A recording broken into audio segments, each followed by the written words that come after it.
Hi, friends. Today we're going to be learning our COPS rule. We haven't done COPS rule yet, so I can't wait to teach it to you. COPS rules is how we learn to write. So here is our COPS poster, and it will help us remember. But I'm going to go ahead and write COPS on my board. COPS, COPS. The C stands for two things: capitalization.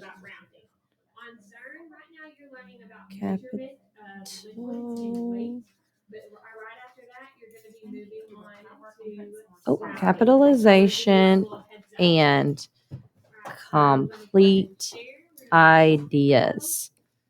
So when we write a sentence, the very first thing we check for is we have to make sure the very first letter of the sentence is a capital.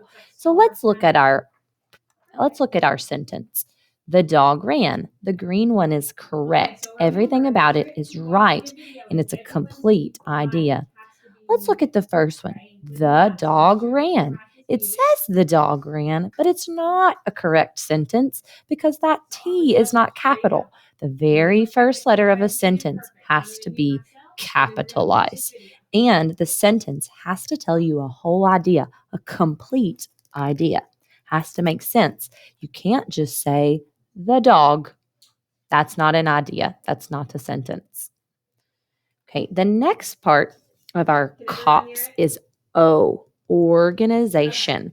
That means that we put spaces between our words.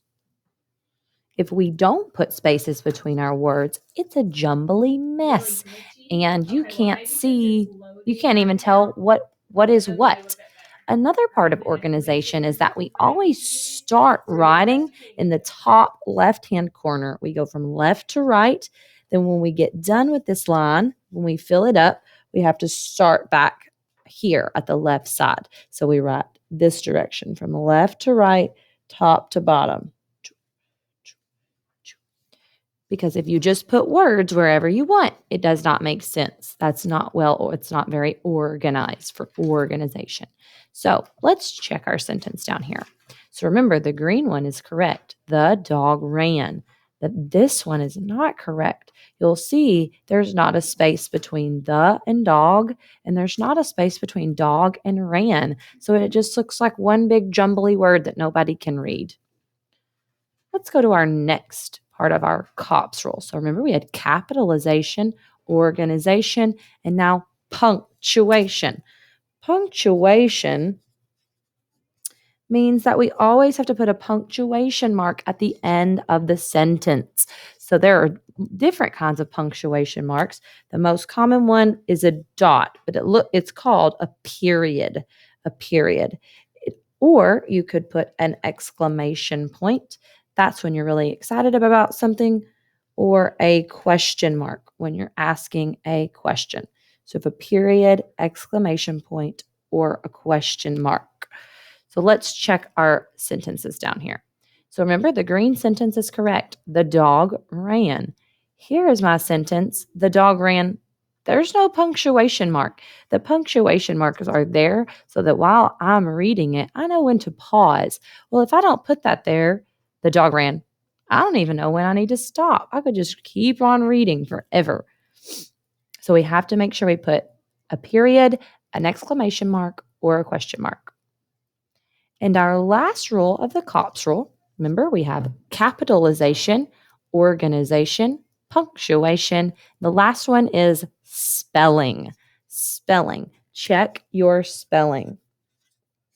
Whenever you're writing a word by yourself, you have to make sure that you use your roller coaster or your chopping board to chop the sounds up and listen to them very closely. You don't just write what you think without trying to chop the words up and listen for the sounds, because it's definitely not going to be spelt correctly. So let's check our sentences. The green one is correct. The dog ran. This one is the one that's spelt incorrectly. Te isn't a word, but we see that the T, the H, and the E are not in the right place to spell the. And this says d, ag, dag, te, dag, rin, te, dag, rin. No, that's crazy. And that doesn't make any sense. So you have to make sure that the words are spelt right. We know that this is not spelt right. It goes THE for the, and og has an O in the middle, not an A. And ran, has an A, not an I. So, whenever you're reading, after you finish writing, go back and read what you wrote to see if it makes sense and if it's spelled correctly. If you can't read it, chances are thumbs down, it's not spelled correctly. You need to retry that word. So remember, our COPS rules are capitalization, organization, punctuation, and spelling. Capitalization, check the very first letter of the sentence make it a capital letter. Organization, spaces between your words. Punctuation, put a period, exclamation mark, or question mark at the end. And spelling, check your sounds. So let's go through that one more time. We have a motion for each. So the first word, the first letter is, capitalization. The first word is capital. So we're making ourselves really tall. Number 2, organization. The O, put spaces between your words. Number 3, punctuation. Put a period. See, this is like a period at the end of the sentence. And number 4, spelling. I'm going to try my roller coaster or my chopping board to make sure I've sounded each word out and I get the correct sounds every time. All right, guys, if you use this every time you write, you will be a great writer.